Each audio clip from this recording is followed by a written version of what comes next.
Praise the lord. దేవుని ఘనమైన నామమునకు మహిమ కలుగును గాక. మీ అందరికీ మన ప్రభువును రక్షకుడునైన యేసుక్రీస్తు పుణ్యనామమున మీ అందరికీ శుభాలు, ఆశీస్సులు, ఆశీర్వాదాలు తెలియజేస్తున్నాను. సియోనులో నుండి ప్రభు మీ అందరినీ సమృద్ధిగా ఆశీర్వదించును గాక. దేవుని యొక్క వాక్యాన్ని కొన్ని నిమిషాలు మనము ధ్యానం చేద్దాం. పరిశుద్ధ గ్రంథంలో నుండి 5వ అధ్యాయం 24వ వచనంలో రాయబడిన మాట, నీ డేరా క్షేమ నివాసమని నీకు తెలిసియుండును, నీ ఇంటి వస్తువులను నీవు లెక్క చూడగా ఏదియు పోయి ఉండదు. భక్తుడైనటువంటి యోబు అద్భుతంగా ఆయన జీవిత యాత్ర మనందరికీ తెలుసు. ఆయన జీవితం 3 భాగాలుగా విభజించవచ్చు.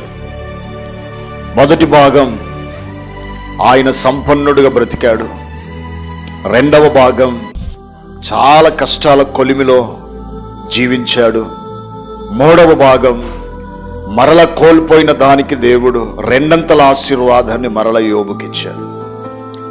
3 భాగాలైన జీవిత చరిత్రలో ఎన్నో సత్యాలు, ఎన్నో విషయాలు, ఎన్నో దేవుని మీద విశ్వాసాన్ని పెంచుకునేటువంటి సత్యాలు యోబు జీవితంలో నుండి మనం నేర్చుకోవచ్చు.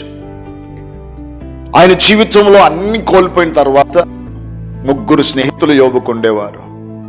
ఆ 3లో తేమానీయుడైన ఎలీఫజు 4వ అధ్యాయం నుండి ఆయన మాట్లాడుతూ వచ్చి ఆయన మాట్లాడుతూ అంటాడు, నీ డేరా క్షేమ నివాసమని నీకు తెలిసిండును, నీ ఇంటి వస్తువులను నీవు లెక్క చూడగా ఏది పోయి ఉండదు. ఎందుకు యోబు దిగులు పడుతున్నావు?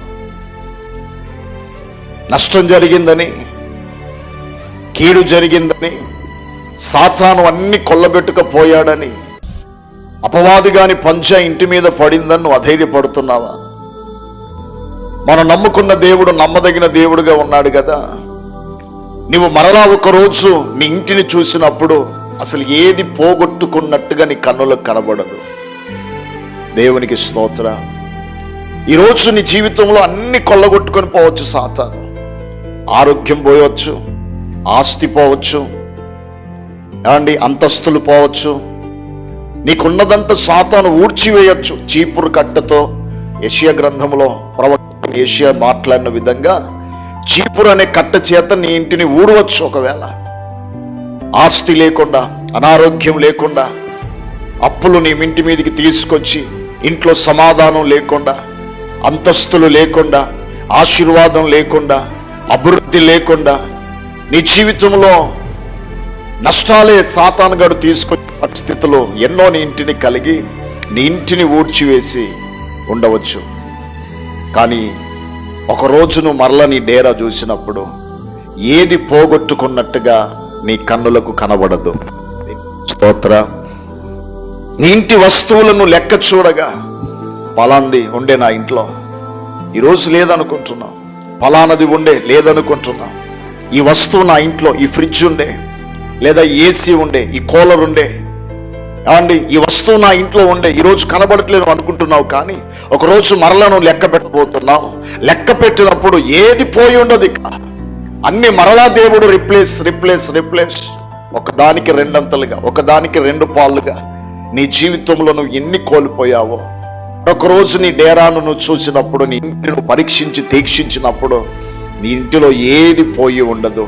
సమస్తము కూడా దేవుడు మరలా నీకు అనుగ్రహిస్తాడు అని యోబును బలపరుస్తూ ఉన్నాడు. ఈరోజు దేవుని యొక్క సేవకునిగా నీ ఇంట్లో అన్ని పోగొట్టుకున్న స్థితిలో ఏమీ లేదయ్యా, ఏమీ లేదు నా ఇంట్లో, అన్ని సాతాను కొల్లగొట్టుకుని వెళ్ళిపోయాడు. స్వచేతులతో పోగొట్టుకోవడం వేరు, సాతాను కొల్లగొట్టుకుపోవడం వేరు. సాతానే కొన్ని సందర్భాల్లో కొల్లగొట్టుకునే పరిస్థితి. ఒకరోజు దావీదును ప్రేరేపించాడు సాతాను.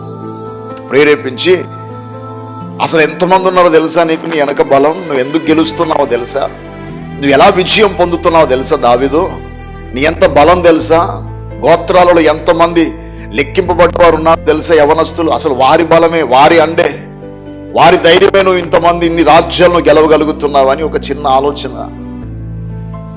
నష్టాన్ని కలిగించే ఆలోచన సాతాను రేపింది.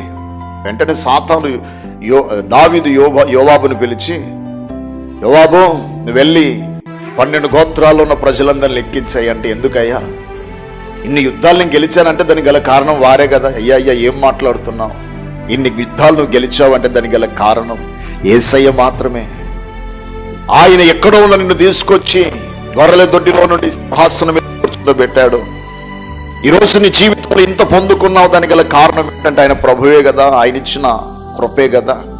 నీవేంటి, ఇంత మించిన పదంతలు దేవునికి ఇస్తాడు. అద్దా లెక్క పెట్టద్దంటే, లేదు నువ్వు లెక్క పెట్టాలి, నా మాటినవ రాజు చెప్పినప్పుడు అంటే లెక్క పెడితే దేవుడు 3 కరువులు ఆయన ముందు పెడతాడు. 3 సంవత్సరాలు తెగులు, 3 నెలలు శత్రువుల ఎదుటి పారిపోవుట, 3 రోజులు ఖడ్గం చేతిలో, ఖడ్గము ఇశ్రాయేలు దేశం మీద తాండవమాడుట. చూడండి, ఆయన స్వచేతులతో సమస్యను తెచ్చుకున్నాడు. యోబు జీవితంలో సాతాను కన్నేసి సమస్య తెచ్చింది. అప్పుడు ఈయన అంటాడు, నీ డేరా దీక్షించినప్పుడు, పరీక్షించినప్పుడు, యోబు నీ వస్తువులలో ఏది తక్కువ కాదయ్యా. ఈరోజు నేనంట, నీ జీవితంలో ఒకవేళ నీ స్వచేతులతో నువ్వు పోగొట్టుకున్నా, సాతాను నీ కుటుంబం మీద పంజా వేసి విసిరి నీ జీవితంలో అన్ని బయటకు పంపేసిన, మరలా నా దేవుడు చేయబోతూ ఉన్నాడు. దానికి మించిన ఆశీర్వాదాలు ప్రభు మీ కుటుంబానికి. మరలా నీ వస్తువులని లెక్క పెడితే, నీ బిడ్డలను లెక్క పెట్టినా, నీ ఇంటిలో నీ సంఘములో మందను లెక్క పెట్టినా, కాపరిగా అవిశ్వాసులను లెక్క పెట్టినా, మరలా అంతే ఏమి తగ్గలేదయ్యా. దేవుడు మరలా అన్ని ఇచ్చాడు నాకని ఒకరోజు సాక్ష్యం చెప్పబోతున్నా. దేవుడి మాటలు మన వినికిల్లో దీవించునుగాక. ఆమె.